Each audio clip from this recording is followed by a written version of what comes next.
video kali ini, kita akan membahas latihan soal akuntansi manajemen 1 materi job posting. Nah, udah ada soalnya di sebelah kanan. Di sini ada Fujiko mempunyai saldo persediaan pada tanggal 30 Juni 2020 sebagai berikut. Ada persediaan bahan baku, barang dalam proses, dan barang jadi untuk job D, job E, dan job F. Lalu ada transaksi selama bulan Juli 2020, dari poin 1 sampai poin 9. Kita diminta untuk membuat jurnal terkait transaksi perusahaan selama bulan Juli 2020. Oke, mari kita mulai. Poin 1, bahan baku langsung yang dibeli sebesar 18 juta rupiah dan bahan baku tidak langsung sebesar 8 juta rupiah N/30. Berarti yang pertama adalah transaksi pembelian bahan baku. Nah, pembelian bahan baku jurnalnya adalah materials control pada, nah ini karena ada N/30 artinya secara kredit. Maka kreditnya adalah accounts payable control. Angkanya adalah bahan baku langsungnya 18 juta, bahan baku tidak langsungnya 8 juta. Untuk jurnal pembelian, baik bahan baku langsung maupun bahan baku tidak langsung, jurnalnya adalah sama. Sehingga kita bisa gabung jurnalnya atau angkanya.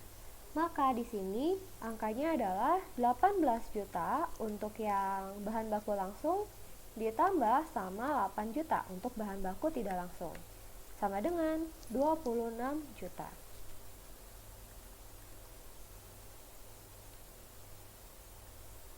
Oke, poin 2.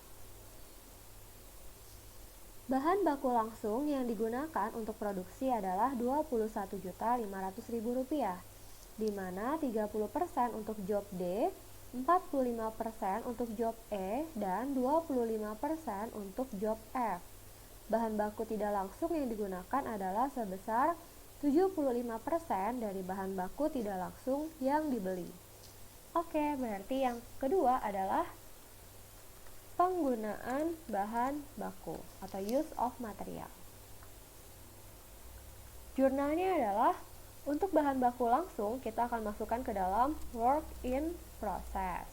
Nah, karena jobnya ada 3, jangan lupa kita split untuk job D, lalu WIP job E, dan WIP job F. Nah, untuk bahan baku tidak langsungnya kita akan masukkan ke dalam manufacturing overhead control. Kreditnya adalah materials control. Nah, sekarang kita coba masukin angkanya. Dia bilang bahan baku langsungnya adalah 21.500.000, di mana 30%-nya untuk job D. Oke, maka kita masukkan di sini 30% dari 21.500 sama dengan 6450. Untuk job E adalah 45%. Maka kita masukkan di sini 45% dikali sama 21.500 sama dengan 9675. Untuk job F-nya adalah 25%. Kita masukkan di sini 25% dikali 21.500 sama dengan 5375. Nah, untuk bahan baku tidak langsungnya dia bilang 75% dari bahan baku tidak langsung yang dibeli. Nah, di sini berarti caranya adalah 75% dikali, kita lihat tadi bahan baku tidak langsung yang dibeli adalah di sini di poin pertama, sebesar 8 juta. Maka 75% kita kali sama 8 juta, sama dengan 6 juta. Total material yang kita gunakan tinggal kita totalin semuanya, sama dengan 27.500. Ini adalah jurnal yang kedua. Oke, kita lanjut jurnal yang ketiga. Upah tenaga kerja langsung yang dibayar perusahaan selama bulan Juli 2020 adalah 30.150.000 dengan perincian sebagai berikut. 25% untuk job D, 45% untuk job E, dan 30% untuk job F. Maka kita akan jurnal di sini penggunaan tenaga kerja atau use of labor. Karena ini tenaga kerja langsung, maka kita akan masukkan ke dalam work in process. Nah, di sini kita split lagi ya untuk job D, job E, dan job F.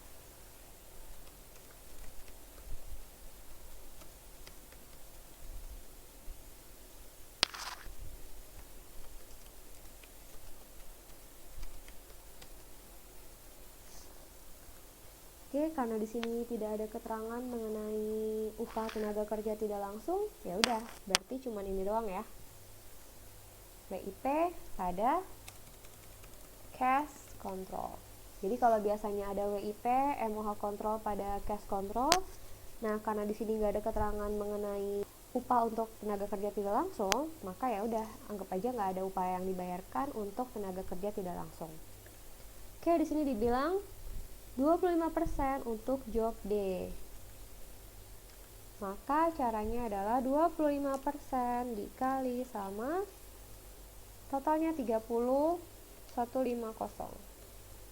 sama dengan 75.37.500. Untuk job E adalah 45%.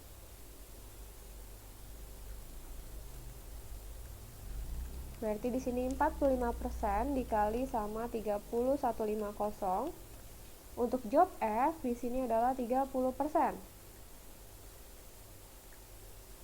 Berarti ini 30% dikali 30.150 sama dengan 9045. Totalnya adalah 30.150, sama ya. Oke, lanjut poin 4. Penyusutan mesin 9 juta rupiah dan biaya sewa pabrik adalah 7.500.000 rupiah. Berarti yang keempat ini adalah jurnal untuk manufacturing overhead yang terjadi atau manufacturing overhead incurred. Oke.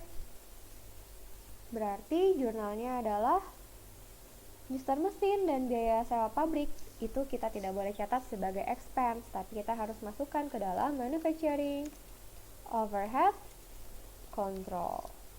Kreditnya, nah, untuk yang penyusutan mesin 9 juta, penyusutan mesin jurnal normalnya adalah depreciation expense pada accumulated depreciation. Nah, di sini kata depreciation expense-nya akan diganti menjadi MOH control. Maka jurnalnya adalah MOH control pada accumulated depreciation.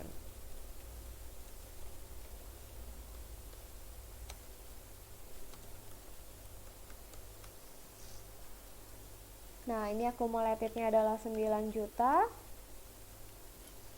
Lalu biaya sewa pabrik 7.500.000. Biaya sewa pabrik berarti kita bayar pakai cash. 7.500.000. Kalian bayar pakai cash atau kalian mau kurangin prepaid trend itu juga bisa sih, tapi kita pakai cash aja lah ya. Totalnya sama dengan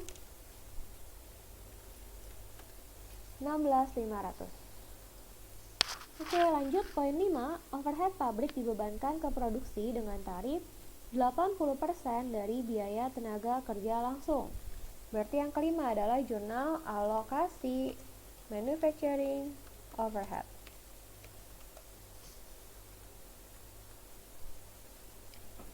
Nah, alokasi MOH dibilang 80% dari biaya tenaga kerja langsung. Nah, alokasi MOH ini jurnalnya adalah work in process pada MOH allocated.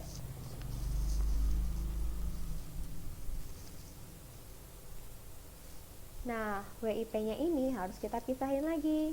Ada WIP job D, WIP job E, dan WIP job F. Nah, di sini kita lihat tarifnya 80% dari biaya tenaga kerja langsung. Maka di sini caranya adalah 80% dikali sama yang penggunaan tenaga kerja untuk si job D, 7537.500 sama dengan 6030.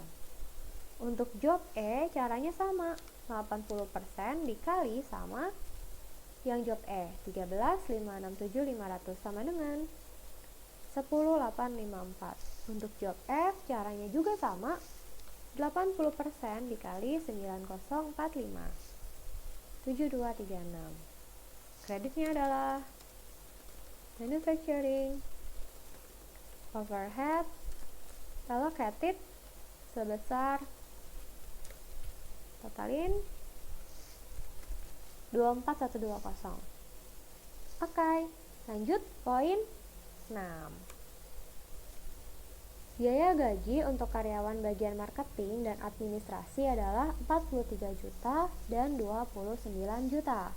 Nah, gaji untuk marketing dan administrasi. Orang yang kerja di bagian marketing sama administrasi pasti kerjanya di kantor. Maka dari itu, ini adalah jurnal untuk beban-beban yang terjadi di kantor. Nah, untuk jurnal beban yang terjadi di kantor, jurnalnya adalah expense pada cash.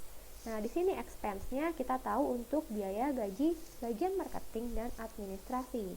Maka jurnalnya adalah marketing salaries expense sebesar 43 juta. Lalu ada administrative salaries expense sebesar 29 juta. Kreditnya adalah cash sama dengan totalnya 72 juta. Lanjut, poin 7. Job F telah selesai diproduksi dan ditransfer ke gudang barang jadi. Nah, kalau job F sudah selesai diproduksi dan ditransfer ke gudang barang jadi, maka ini adalah jurnal penyelesaian dan pemindahan ke gudang, completed and transfer out.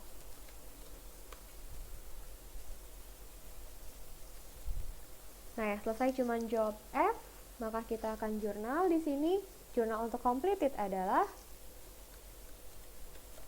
finished goods job F pada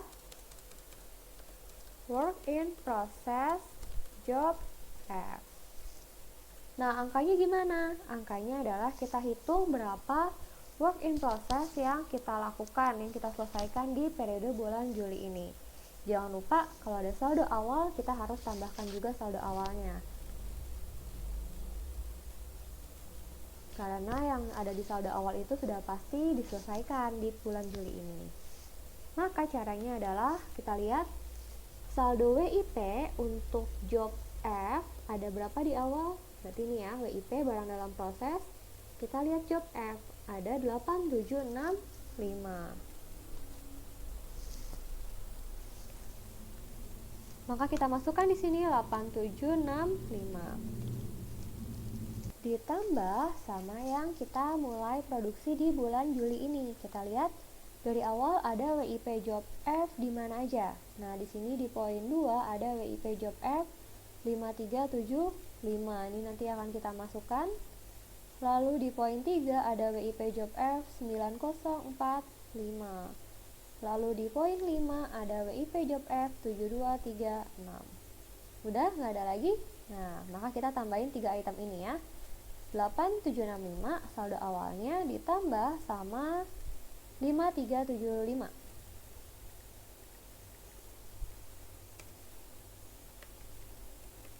Ditambah sama 9045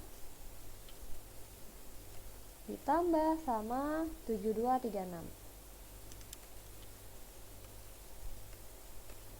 Hasilnya adalah, kita hitung,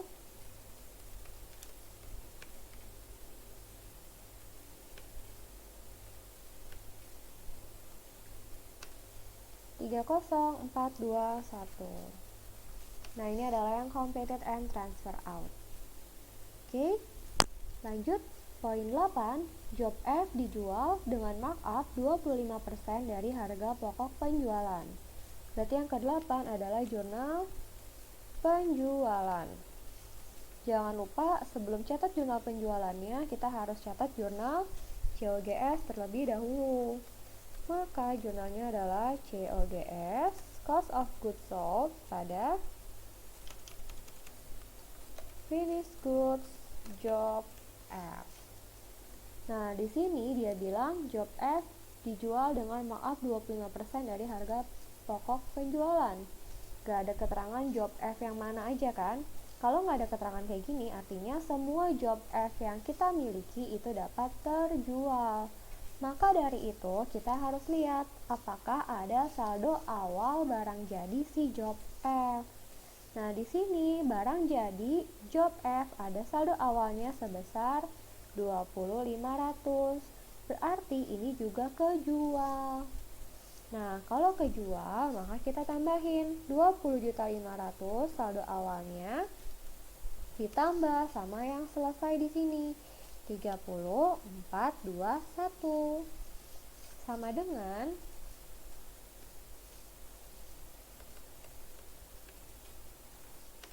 59.21 gitu. Oke, setelah catat jurnal COGS-nya, kita akan catat penjualannya. Penjualannya bisa secara cash atau kredit, nggak ada keterangannya, maka kita bebas. Anggap aja secara cash ya, berarti cash pada sales. Nah, di sini dibilang markup-nya adalah 25% dari harga pokok penjualan. Berarti kalau markup-nya 25%, kita jualnya dengan persentase 100%, harga pokoknya 100%, ditambah 25% markup-nya. Maka kita jual dengan rate 125%, ya kan? 125%, 100 tambah si markup 25, ini dikali sama 59.21. Sama dengan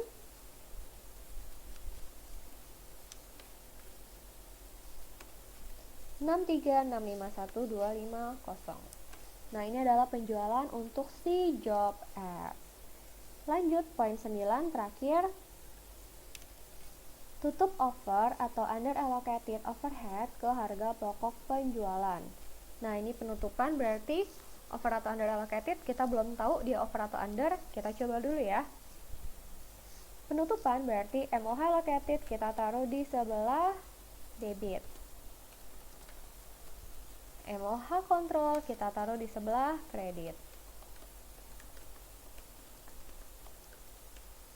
MOH allocated-nya kita bisa lihat langsung dari poin 5. Di sini ada MOH allocated 24120.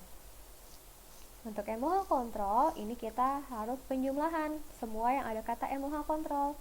Berarti lihat dari awal, ini nggak ada. Poin 2 ada MOH control 6 juta. Lalu di poin ketiga nggak ada. Di poin keempat ada 16.500.000. Poin 5 nggak ada. Poin 6 nggak ada. Poin 7, 8 nggak ada ya. Berarti cuma ada 2. Sama dengan 22.500. Nah, kita lihat allocated-nya lebih besar atau lebih kecil. Allocated-nya lebih besar. Karena allocated lebih besar, maka namanya adalah over allocated. Kalau over allocated, kita harus kurangin biayanya. Maka COGS-nya akan ada di sebelah kredit karena kita mau kurangin biayanya, expense-nya. Sebesar selisihnya 1620. Selesai. Kalau masih ada yang bingung, boleh ditanya ya. Terima kasih.